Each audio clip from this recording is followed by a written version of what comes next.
Hello friends, তো আমি এখানে বানাচ্ছি বাচ্চাদের টিফিনের জন্য সবচেয়ে স্বাস্থ্যকর এবং সুস্বাদু একটি রেসিপি।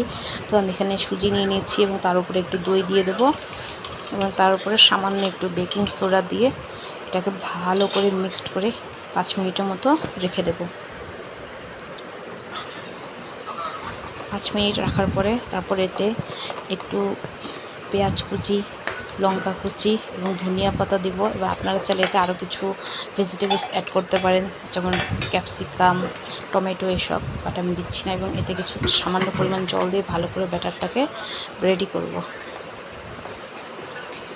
তারপর কড়াই গরম করে তারপর তেল দিয়ে এই ব্যাটারটা দিয়ে দেবো এবং তার উপরে একটু আলুর পুর দিয়ে দেবো। তো আপনারা চাইলে শুধু এমনিও বানাতে পারেন, এমনিও একটু খুব টেস্টি হয় খেতে। তো তার উপরে আর একটু ব্যাটার দিয়ে দেবো যাতে আলুগুলোটা মিডিলে থাকে। তারপর এটাকে ভালো করে উল্টিয়ে দেবো যাতে ওপিটটাও ভাজা হবে। এপিট ওপিট ভালো করে লাল লাল করে ভাজা করে নামিয়ে দেবো। নামিয়ে টিফিনে আপনি একটু সস দিয়ে পরিবেশন করে দিতে পারেন বাচ্চাদের জন্য। খুব হেলদি খাবার।